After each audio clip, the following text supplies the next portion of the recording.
Praise the Lord. We thank God for the goodness of God and His kindness. How God has allowed me to come into your homes, cars, houses, wherever you may be at this time, to bring you the good news of the gospel of the Lord and Savior Jesus Christ. I pray that every day and every night that we allow us to go, that you remember that God is with you. He'll never leave you nor forsake you. He'll be right there when the others fail. What are we must do with ourselves? Think about this. Yourself. Yourself is a body. It only has one head, but many members. You must look at yourself. Am I in the shape of understanding who I am? A lot of people go to the gym. Some people walk maybe a mile, maybe a quarter of a mile, or some people may try to walk 2 miles. Some people go on the bicycle. Sometimes people walk with a friend or their family members, trying to keep this body in shape, trying to make sure their heart is beating, pumping the blood through the vessels, and as the blood coming forth back to the heart. Sometimes you eat things that try to keep your mind sharp. Sometimes people eat fish, and they may eat sometimes maybe 2 or 3 eggs. They may blend up some kind of juice in the blender. Trying to keep their mind in their heart. That when they go back to the doctor or to their physician, their cholesterol will be down, diabetes will be down, their blood pressure will be at the level that it needs to be, their heart will be pumping, and the doctor may give them a good report. But they must keep up what they were doing. If any time you slack back and start doing what you have been doing that is wrong, those things gonna start bothering you. Now, what do you think about this body? If you hit your toe, big toe, little toe, middle toe, you're gonna know that you hit your toe. You're gonna make some kind of sound, or you're gonna groan. If you go to the doctor and they have to stick you with a needle, or to the emergency room, or in the hospital, when they come in with that needle and find the vein that they want to put it in, when they stick you with that needle through your skin and get to that vein, sometimes you say something, or you may just flinch and move a little bit. But yet and still, you felt the needle from a man or from a woman. It's not no particular race. And whoever the doctor is that's coming, it could be a white woman, a white man, a black woman, or a black man. Sometimes it could be a Hispanic, Asian. But the doctor's coming to see you. And they ask you, what brought you to the ER? Why have you come to see me? Who recommended you to me? And you explain. If you can explain those things to a stranger, and you're not no stranger with God, why is it so hard when God go to ask you things you're not willing to answer?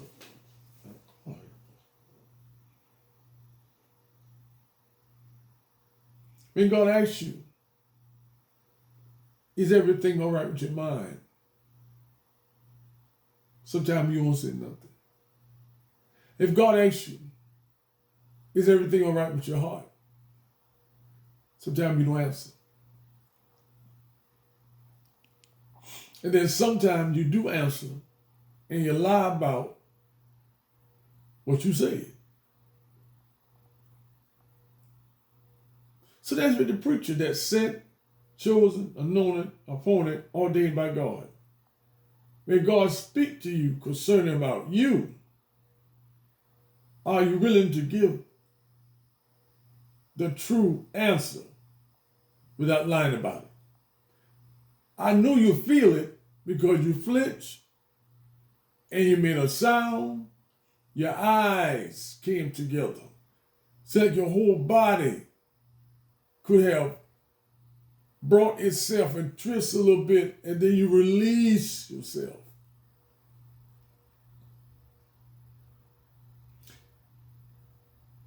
They'll tell you, okay, 1, 2, 3, you can feel a bee sting. Or they can say, okay, you can feel something. And they stick you. They warn you what's about to happen. So that's what the preacher warns you. The preacher, something about to happen. Something is coming up. You better be watchful and prayerful. You better stop the groaning in the morning because something is about to happen. Ladies and gentlemen, boys and girls, you better reach out and touch the Lord as he go by, because he's not going to pass this way again. Oh my God. He's only passing us away once. See, the time you get sick, you can go to the emergency room or you can go to the doctor. But when you're sick spiritually, what doctor do you use? How well do he diagnose your case? My God. How well he tell you, you'll be all right, but you got to take this pill. Or you got to take this, sometimes antibiotics. The preacher tells you, as myself, as coming to you, just as yours truly, the Apostle Willie Buckner, coming to you from the Livingstone Tabernacle Apostolic Faith Incorporated. I was giving you some of the intro, and I'm about to get into the meat of what I'm about to say to you.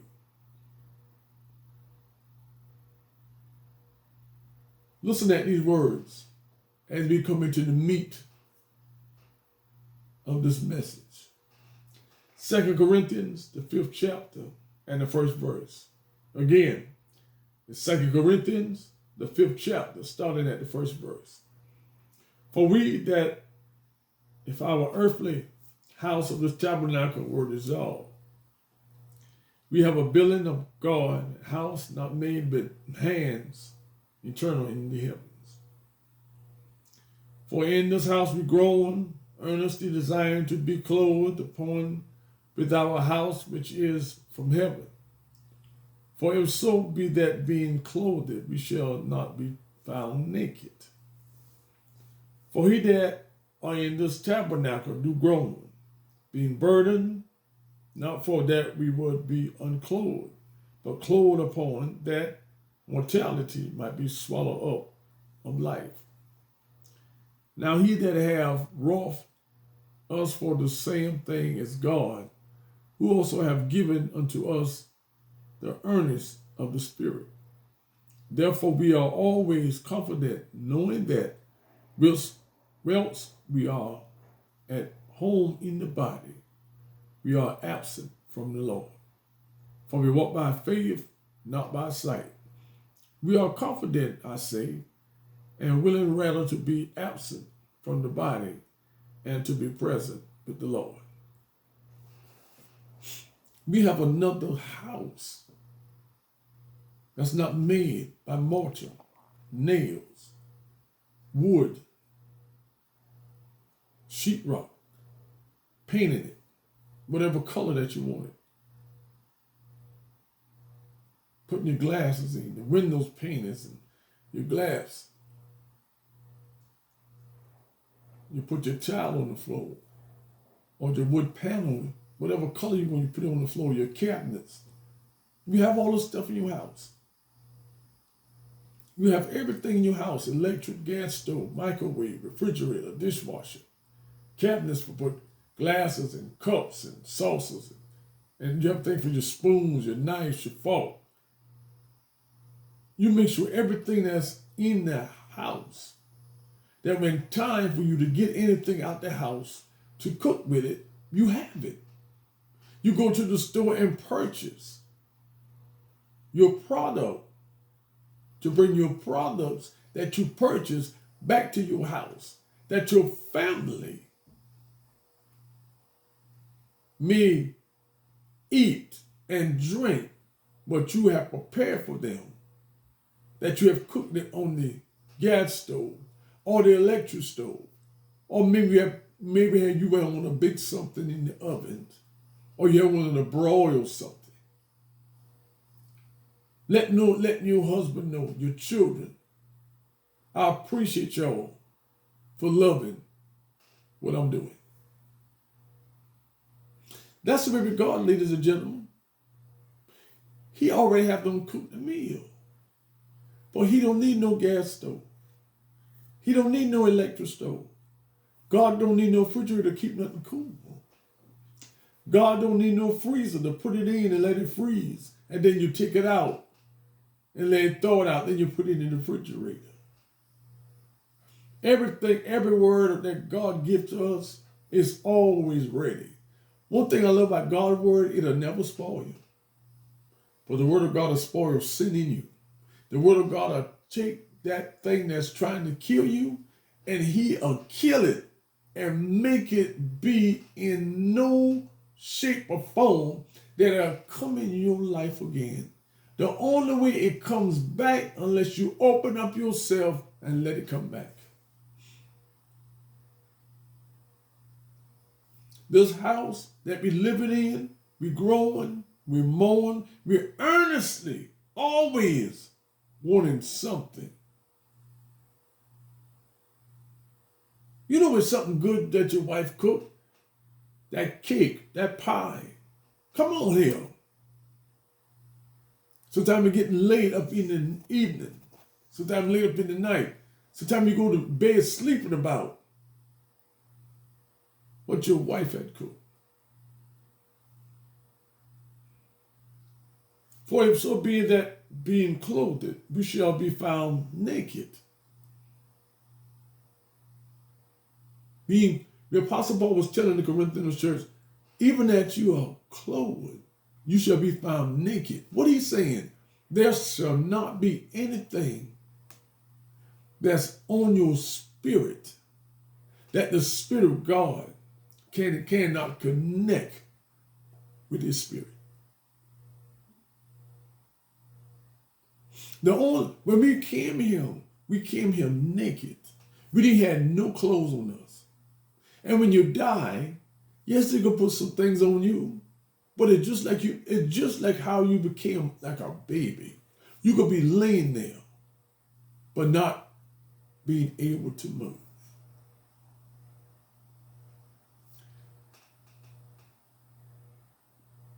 We walk by faith, not by sight.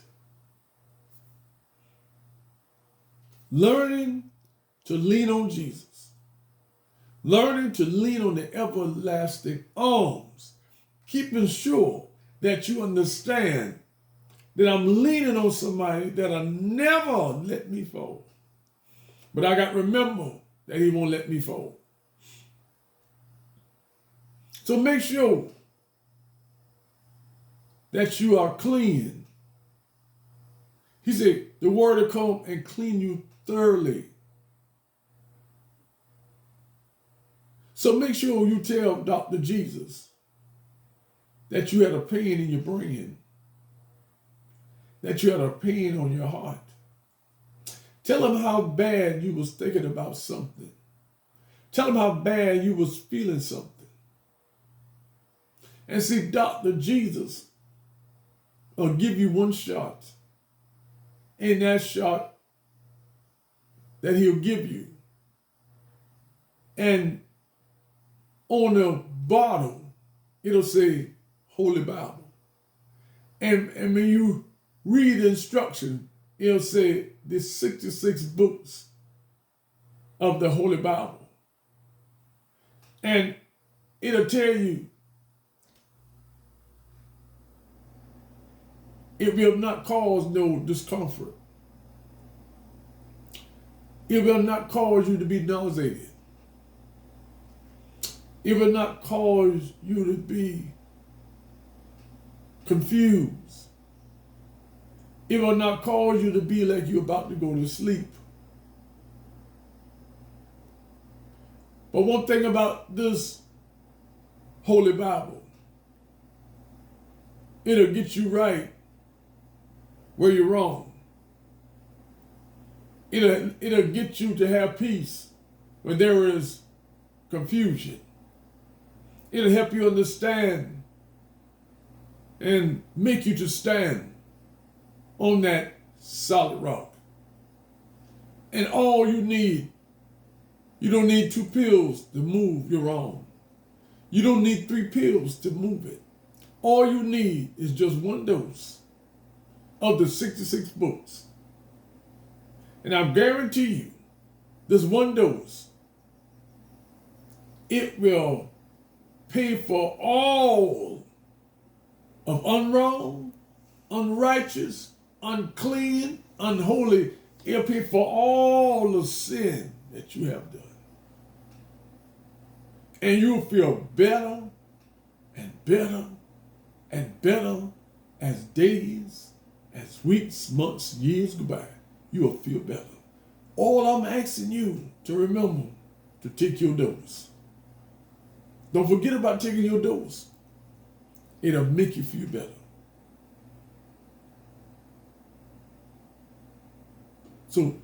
So I give you your dose this evening. And if you feel some kind of bad way, remember the Apostle Buckner say, take your dose. And this dose will cause you to sleep in the night, and you'll feel so refreshed the next morning. So remember these words that I have given unto you this evening. And Lord bless and nothing happened. I'll give you another dose tomorrow, and the next day, and the next day, and the next day, next day. I'm going to give you so much of doses. I'm going to dope you up with this word that you don't want to go back in sin, that you want to live in sin, that you don't want to do no sin, you don't want to do no wrong. I want to dose you up and get you on a high, that you'll love right, that you'll treat right, that you'll act right, that you'll do what is right. I want to get you on a high, that no shot, no drugs, it will never make you feel like how Jesus will make you feel. So until next time, this is Apostle Buckner signing off, saying to you, the good news have came from the reporter as me being his servant. Be safe, be encouraged, keep looking up, and like I always say, thank God for life.